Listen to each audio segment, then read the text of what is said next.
নিমন্ত্রণ করে চন্দ্রমণিকে জিজ্ঞাসা করেছিলেন। সুমাত্রা বলেছে, মণি ঠাকুর, আপনার চরণে আমার এই নিবেদন, আপনি তো অন্ধ হইলেন, কিসের কারণ? বলেন বলেন, আপনি কেন অন্ধ হইলেন মণি ঠাকুর? চন্দ্রমণি বলেছে, সুমাত্র, আমি যে কেন অন্ধ হয়েছি তাহলে একবার শোনো আমার বিবরণ।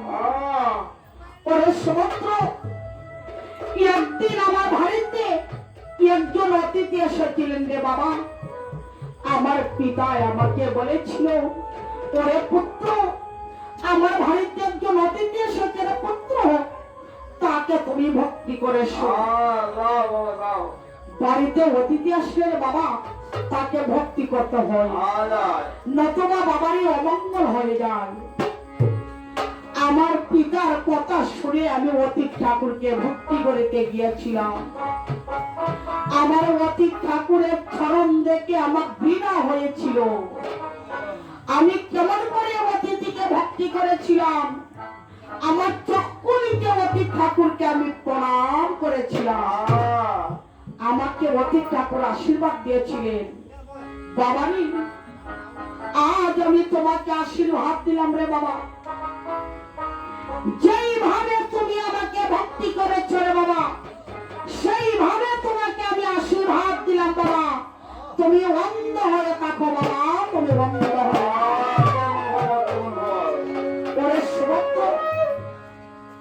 সেই জন্য রে বাবা আমি অন্ধ হয়েছি। আমি বুঝেছি রে সুমাত্র, যে বাড়িতে অতিথি আসলে তাকে ঘৃণা করলে যে রে বাবা কি হয়। ওরে সুমাত্র, আমার বাড়িতে অতিথি আসলে তাকে আমি ভালোবাসতাম না, সাধুগুরু বৈষ্ণবদেরকে আমি সম্মান করতাম না, হরি নামকে আমি ভালোবাসতাম না। সেই জন্য আমি যেমন কর্ম করেছি আমি তেমনই ফল পেয়েছি। হাইয়ে অতিথি রে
সেই জন্যের বাবা আমি অন্ধ হয়েছি। সুমাত্র মণি ঠাকুরের চরণে প্রণাম করে মণি ঠাকুরকে নিমন্ত্রণ করিতে লাগলেন। লহ লহ মণি ঠাকুর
নজর করে সায় মণি ঠাকুরের সবঙ্গে কোটি কোটি লম্ব সমুদ্র দেখিবার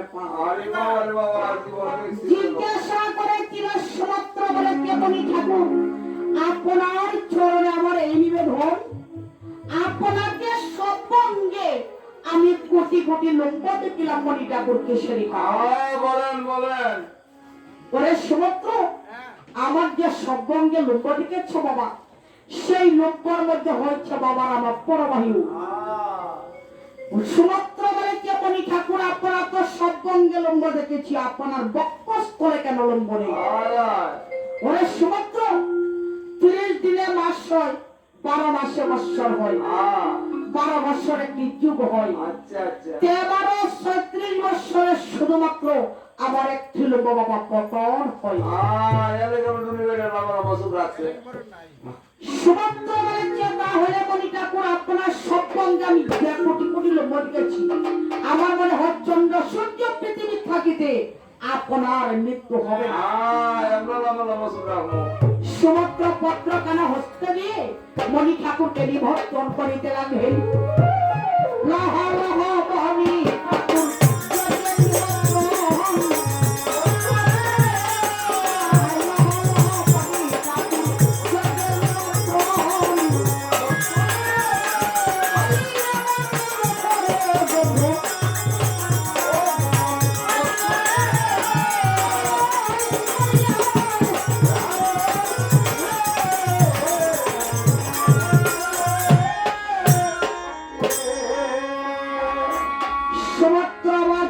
ধীরে করিলেন গমন 19 মণি আশ্রমে গিয়া সমর্থ দিলেন দর্শন। নজর করে ছয় হস্তের মধ্যে পিণ্ড নিয়ে তিনি জলের মধ্যে দাঁড়াই আছে দেখিবার পায়। জিজ্ঞাসা করেছে মণি ঠাকুর, আপনার চরণে আমার এই নিবেদন, আপনি যে হস্তের মধ্যে পিণ্ড নিয়ে জলের মধ্যে দাঁড়াই রয়েছেন মণি ঠাকুর কিসের কারণ? ওরে সুমাত্র, আমি যে হস্তের মধ্যে পিণ্ড নিয়ে জলের মধ্যে দাঁড়াই আছি, আমার পিতা যেদিন এই দুনিয়া ছেড়ে ববলীলা সাঙ্গ হয়ে